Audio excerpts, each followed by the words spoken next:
안녕하세요. 오늘 저희랑 같이 1990년대 한국 문학의 아주 특별한 세계로 한번 떠나보실까요? 여러분이 보내주신 자료들 보면서요. 신경숙, 은희경, 전경린, 서하진 이 네 분의 여성 작가들 작품 세계를 좀 깊이 들여다보려고 합니다. 오늘 참고할 자료는 48권 신경숙, 은희경, TXT 하고 한국 현대 단편소설 속 여성과 상실 여기서 좀 뽑아봤어요. 이번 탐구 목표는요, 간단합니다. 90년대라는 그 시대에 이 작가들이 왜 이렇게 주목받았을까? 또 이분들이 같이 이야기했던 여성의 욕망이나 일상은 뭐였을까? 근데 또 각자 스타일은 어떻게 달랐을까? 이런 핵심적인 것들을 좀 짚어보려는 거죠. 자, 그럼 90년대 여성문학 속으로 한번 들어가 볼까요? 네, 안녕하세요. 90년대는 정말 중요한 시기였어요. 아시겠지만 80년대까지는 문학이 주로 사회나 정치 이런 큰 이야기들을 많이 했잖아요. 그렇죠. 거대 담론 위주였죠. 네, 근데 90년대 들어서면서 분위기가 좀 부드러워졌다고 할까요? 그러면서 관심이 확 개인한테로 옮겨갔어요. 아주 사적인 내면, 일상, 그리고 예전에는 좀 뒷전이었던 여성들의 목소리, 또 욕망 이런 것들이요. 바로 이 시점에 신경숙, 은희경 작가 같은 분들이 딱 등장하면서 문단에 신선한 바람을 확 불어넣었죠. 맞아요. 그 중심에 진짜 신경숙 작가가 있었죠. 그 섬세한 문체, 인간 내면, 특히 여성들의 그 숨겨진 마음이나 기억 같은 거를 파고드는 걸로 아주 유명하시잖아요. 1993년에 풍금이 있던 자리 나오고 나서 정말 많은 사랑을 받았고요. 맞습니다. 신경숙 작가 하면 그 섬세함, 이게 잘 드러나는 작품 중 하나가 바로 배드민턴 치는 여자인데요. 혹시 읽어보셨나요? 미혼 여성인 주인공 그녀가 있는데 어떤 남자한테 성적인 끌림을 느껴요. 근데 그걸 겉으로 표현 못하고 혼자 속으로만 끙끙 앓는 그런 이야기거든요. 네, 기억나요. 거기서 주인공이 울잖아요. 네, 맞아요. 그 울음이 아주 중요해요. 이게 그냥 슬퍼서 우는 게 아니고요. 억눌렀던 욕망이 탁 터져 나오면서 느끼는 뭐랄까 아주 복잡한 감정의 표현인 거죠. 욕망이 터져 나오는데 왜 울음이 나는 걸까요? 그게 조금 궁금하네요. 그거 좋은 질문인데요. 왜냐하면 그 욕망이 현실에서는 이루어지기 좀 어렵겠다. 어쩌면 상처만 남지 않을까? 이런 예감이나 불안감 같은 게 막 뒤섞여 있는 거예요. 소설 속에서 미나리꽝 이미지가 나오는데 그게 딱 그런 쓰라린 예감을 상징적으로 보여주는 장치고요. 아, 그리고 또 하나 흥미로운 게 그 공사장 옆에서 배드민턴 치는 여자들을 보는 장면이 있잖아요. 네네, 있어요. 짧은 치마 입고 남자인부들 시선을 막 즐기는 것처럼 보이는데 그 모습이 남성 시선에 의해 보여지는 대상으로서의 어떤 여성 이미지, 이걸 딱 보여주는 거죠. 주인공은 이걸 보면서 혹시 내 욕망도 결국엔 저런 남성적인 시선 안에 갇혀 있는 건 아닐까 하는 좀 씁쓸한 자각, 이걸 하게 되는 거죠. 아, 그렇군요. 그러니까 내 안에서 그냥 자연스럽게 나온 욕망인 줄 알았는데 사실은 외부 시선, 특히 남성의 시선에 의해 만들어진 걸 수도 있다. 이런 깨달음. 그러고 보니 그의 직업이 사신기자라는 설정도 그런 보는 남자, 보이는 여자 구도를 더 강조하는 장치겠네요. 네, 정확합니다. 네. 심지어 주인공이 마지막에 포크레인, 이걸 공룡에 비유하는데 이 남성적인 힘 속으로 자기를 묻는 장면이 나와요. 이게 바로 그런 남성적 시선과 욕망에 휘둘렸던 자기 자신과의 어떤 결별?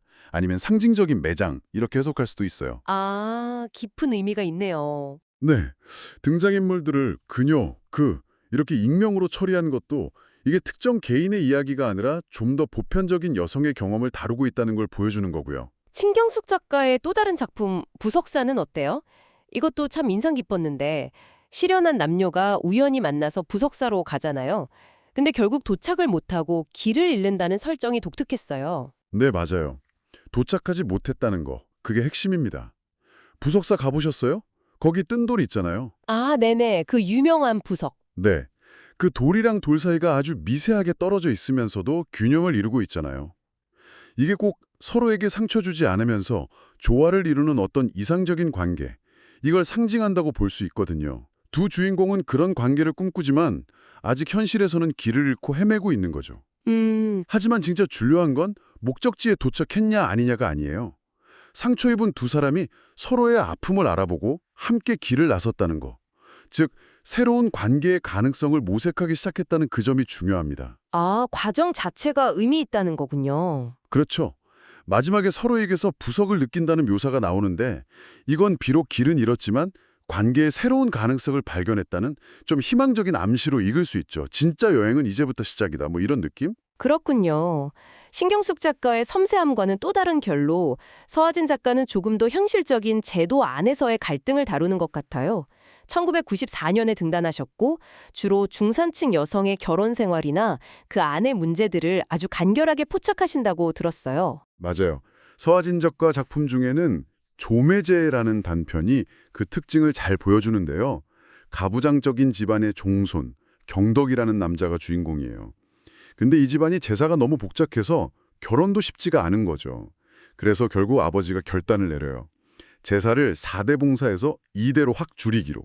여기서 제사를 줄인다는 게 단순히 그냥 집안일 부담을 던다, 뭐 이런 의미 이상일 것 같은데요. 네, 그렇습니다.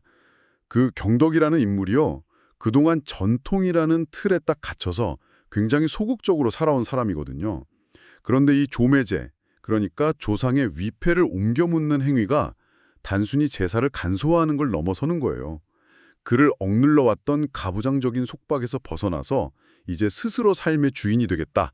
이런 상징적인 행위인 거죠. 아하, 특히 연희라는 여성에게 네가 필요해 라고 말하는 장면이 있는데 이게 그동안의 수동적인 태도에서 벗어나서 관계를 좀 주체적으로 만들어가려는 첫걸음이다. 이렇게 볼 수 있습니다. 아, 그러니까 외부의 전통뿐만 아니라 그걸 핑계 삼아서 좀 안주했던 자기 자신으로부터도 벗어나려는 거군요. 가다 보면 길이 있을 것이다. 이 마지막 다짐이 그런 주체적인 삶의 시작을 알리는 신호탄 같네요. 네, 정확히 보셨어요. 단순히 조상의 위패를 묻는 게 아니라 과거에 소극적이었던 자신을 묻고 새로운 삶을 시작하겠다는 그런 내적인 조매제인 셈이죠. 자, 그럼 다음은 90년대 문학의 또 다른 아이콘이죠. 은희경 작가입니다. 1995년 새해 선물로 정말 엄청난 센세이션을 일으켰잖아요. 80년대 문학의 그 무거움과는 확연히 다른 아주 경쾌하면서도 뭔가 톡 쏘는 듯한 냉소적인 시선. 그게 참 매력적이에요. 그렇죠. 은희경 소설 속 인물들을 보면요. 종종 세상의 위선이나 모순 같은 걸 너무 일찍 알아버려요.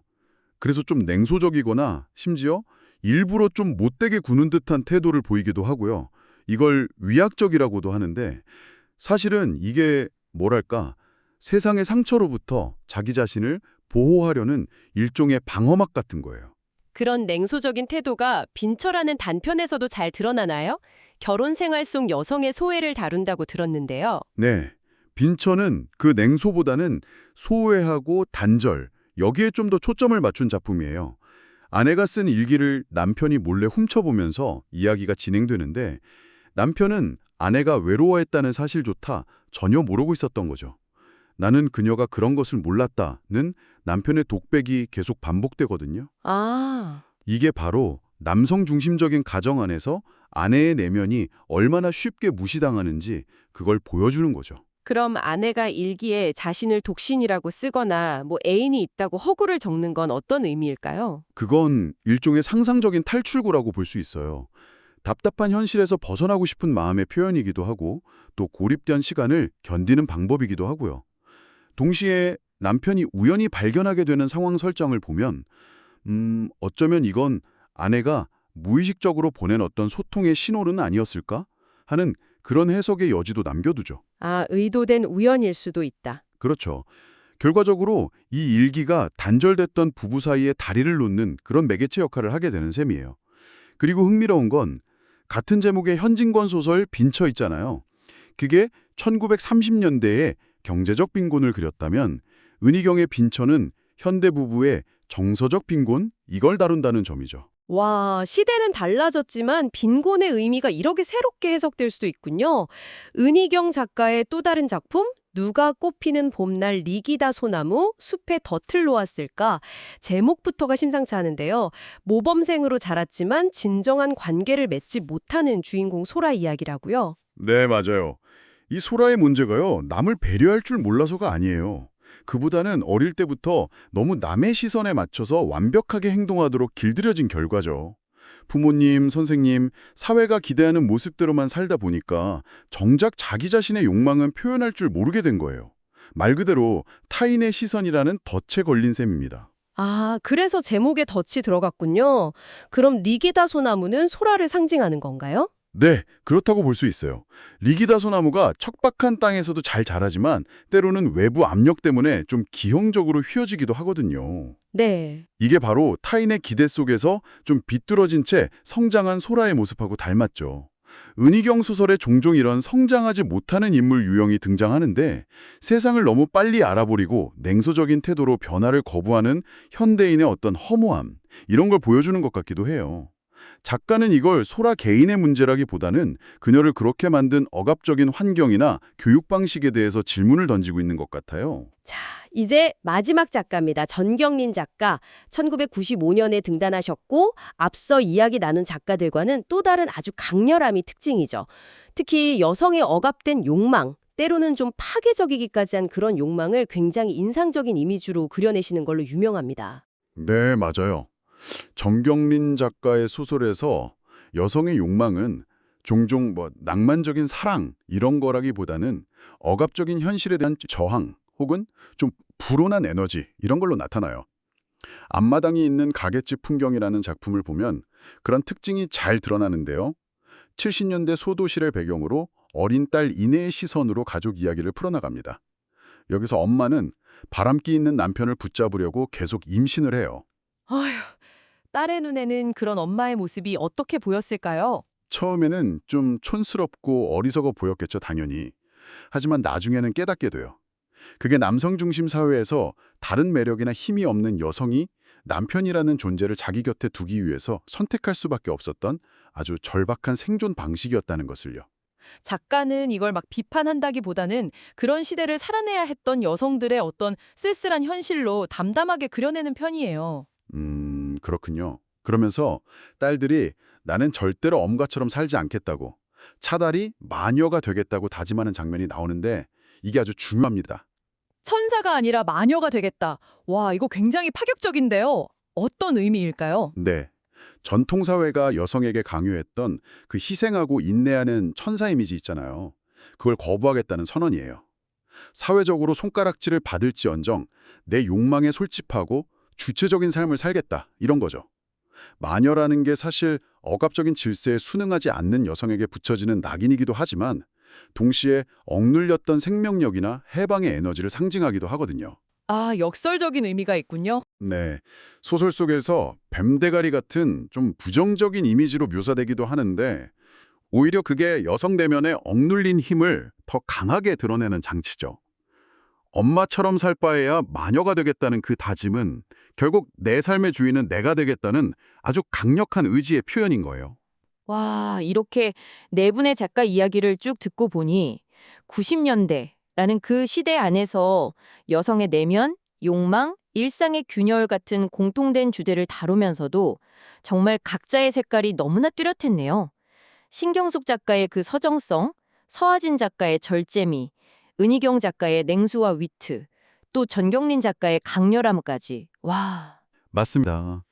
이 작가들이 정말 각자의 방식으로 여성의 이야기를 아주 섬세하게, 때로는 정말 도발적으로 펼쳐 보이면서 90년대 한국 문학을 훨씬 더 풍성하게 만들었죠. 그리고 중요한 건 이분들이 단순히 개인적인 이야기처럼 보이는 것들을 통해서 그 이면에 있는 더 큰 사회 구조적인 문제들, 예를 들면 가부장제라든가 남성 중심적인 시선 같은 것들을 아주 예리하게 포착해냈다는 점이에요. 어쩌면 이게 오늘 우리가 나눈 이야기의 가장 중요한 아하 포인트가 아닐까 싶습니다. 네, 정말 그래요. 오늘 이렇게 내 작가의 작품 세계를 따라가 보니까 90년대라는 시대가 좀 새롭게 보이는 것 같아요. 그리고 이분들의 치열했던 고민과 통찰이 지금 우리에게도 여전히 유효한 질문들을 던져주고 있다는 생각도 들고요. 그렇죠. 그래서 마지막으로 여러분께 이런 질문을 한번 던져보고 싶어요. 90년대 소설 속 인물들이 마주했던 그 숨겨진 욕망, 사회적인 제약, 혹은 관계의 덫이나 이상적인 관계를 상징했던 뜬 돌 같은 것들 말이죠. 이런 요소들이 2024년 지금 오늘을 살아가는 우리의 삶과 관계 속에서는 과연 어떤 모습으로 나타나고 있을까요? 우리는 우리 안의 목소리를 어떻게 표현하고 혹은 또 억압하고 있을까요? 그때와 지금 우리는 얼마나 달라졌고 또 얼마나 여전히 닮아 있는지 한 번쯤 생각해 보시는 것도 의미 있지 않을까 싶습니다. 네, 정말 좋은 질문이네요. 오늘 저희와 함께 1990년대 한국 여성문학의 풍경 속으로 깊이 들어가 주셔서 감사합니다. 1990년대 한국 문학계에 정말 전에 없던 어떤 혁명 같은 게 일어납니다. 이전까지 문학이 주로 거대한 역사나 사회의 흐름을 이야기했다면 이때부터는 지극히 개인적인 내면의 속삭임에 귀를 기울이기 시작했거든요. 오늘 이 시간에는요, 바로 그 혁명을 이끌었던 새로운 여성 작가들의 목소리에 한번 집중해 보려고 합니다. 여러분, 한 나라의 이야기가 갑자기 변한다. 이게 뭘 의미할까요? 이건 그냥 문학계의 유행이 바뀌었다. 이 정도의 문제가 아니에요. 그 사회가 개인을 그리고 한 사람 한 사람의 욕망을 바라보는 방식 자체가 뿌리부터 바뀌고 있다는 아주 강력한 신호인 거죠. 자, 이 거대한 변화, 그러니까 시끌벅적한 광장에서 조용한 개인의 방으로 이 무게중심이 옮겨간 걸 제대로 이해하려면요, 그 이전 시대로 잠시 돌아가 볼 필요가 있어요. 1980년대 한국 문학의 풍경은 지금하고는 정말 달랐거든요. 1980년대 문학은 한마디로 거대 담론의 시대였습니다. 역사, 이념, 사회 비판 같은 것들이요. 국가와 민족이라는 큰 이야기 속에서 한 개인의 아주 사적인 삶이나 내밀한 욕망 같은 건 사실 끼어들 틈이 거의 없었습니다. 그런데 말이죠. 90년대에 들어서면서 이 모든 게 바뀝니다.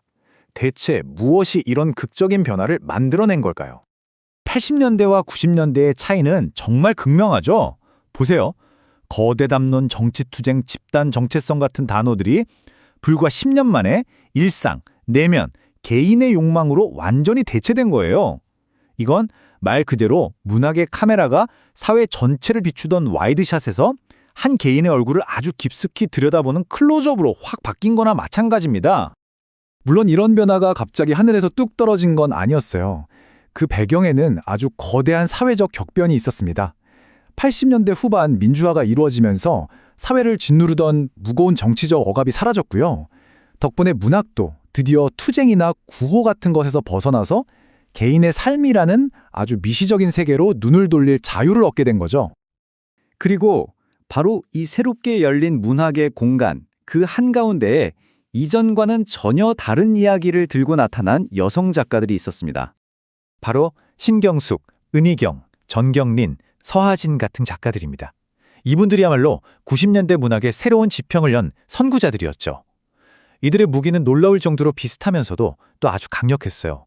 바로 가부장제라는 큰 질서 속에서 억눌려왔던, 심지어 제대로 이름조차 붙여지지 못했던 여성들의 내면과 욕망을 아주 섬세한 언어로 길어 올리는 것이었습니다. 그렇다면 이 작가들은 구체적으로 어떤 근기를 깼을까요? 또 어떤 이야기를 이렇게 용감하게 펼쳐냈을까요? 이분들 작품에서 욕망은요, 그냥 단순한 로맨스나 사랑이 아니에요. 그보다는 억압된 자아를 발견하고 정해진 세상의 질서에 저항하고 때로는 자기 자신을 파괴하기까지 하는 그런 강력하고 세상을 바꾸는 힘으로 그려졌습니다. 이 문장이 신경숙 문학의 특징을 정말 잘 보여주는데요. 그녀의 소설 속 인물들에게 욕망이란 건 달콤한 게 아니에요. 오히려 아주 깊은 고통과 슬픔을 동반하는 어렵고 서러운 깨어남에 가깝습니다. 특히 소설 배드민턴 치는 여자를 보면 이 점이 잘 드러나죠. 주인공이 남성의 시선 아래서 마치 관능적인 대상으로 전시되는 다른 여자들의 모습을 보거든요. 근데 그 모습에서 바로 자기 자신의 처지를 발견하고 비참한 눈물을 흘려요. 이게 바로 남성 욕망의 대상에만 머물러 있던 여성이 자기 이야기의 주체가 되지 못하는 현실을 상징하는 거죠. 전경린 작가는 여성 앞에 놓인 선택지를 훨씬 더 강력하고 선명하게 보여줍니다. 바로 천사가 될 것이냐, 아니면 마녀가 될 것이냐. 사회가 원하는 대로 순종하고 희생해서 인정받는 천사로 살 것인가, 아니면 그 모든 걸 거부하고 자유를 택해서 추방당하는 마녀가 될 것인가, 이 둘 중 하나를 고르라는 거죠. 여기서 중요한 건 마녀가 된다는 게 나쁜 짓을 한다는 뜻이 아니라는 거예요. 오히려 그 반대입니다. 사회가 강요하는 천사라는 그 숨막히는 역할을 거부하고 비록 비난받고 외로워질지라도 온전한 자기 자신으로 살아가겠다. 이런 강력하고 주체적인 선언인 셈이죠. 자, 다음은 은희경 작가입니다. 이분의 시선은 훨씬 더 냉소적이고 날카로워요. 이 인용문처럼 사회적인 기대가 어떻게 한 개인의 정체성을 기형적으로 비틀어버리는지를 정말 가차없이 폭로합니다. 은희경 작가의 인물들은 세상의 위선을 이미 다 꿰뚫어 보고 있어요. 그래서 더 이상 순진한 기대를 품지 않죠. 삶의 아이러니를 냉소적인 유머로 받아들이고 진정한 소통이 얼마나 어려운지 알기에 고독을 느끼는, 딱 우리 현대인의 모습을 반영하고 있습니다.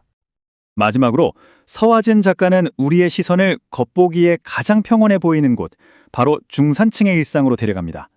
하지만 그녀는 안정적으로 보이는 그 결혼과 가족이라는 제도, 그 고요한 수면 밑에서 조용히 들끓고 있는 균열과 일탈에 대한 은밀한 욕망을 누구보다도 섬세하게 포착해냈습니다. 그렇다면 이 90년대 여성 작가들이 일으킨 문학적 혁명은 지금을 사는 우리에게 대체 어떤 의미를 가질까요? 이 이야기들이 왜 여전히 중요할까요? 아까 말씀드렸던 그 카메라 렌즈 비유가 이 모든 걸 요약해주는 것 같아요. 90년대 여성 작가들은 문학의 초점을 거대한 집단에서 섬세한 개인으로, 바깥 세상의 사건에서 내면의 풍경으로 옮겨왔습니다. 문학이 한 개인의 영혼을 온전히 담아내는 그릇이 될 수 있다는 걸 바로 그들의 작품으로 증명해낸 거죠. 그리고 궁극적으로 이들의 공헌은 단순히 새로운 소재의 이야기를 썼다는 데 그치지 않아요. 억압되었던 욕망과 복잡한 내면의 목소리를 줌으로써 여성의 삶에 대한 우리 사회의 문화적 이해도 자체를 넓힌 겁니다. 말하자면 여성들이 상상할 수 있는 삶의 가능성을 그들의 이야기로 확장시킨 셈이죠. 오늘 이야기를 마무리하면서 이 질문을 한번 던져보고 싶습니다.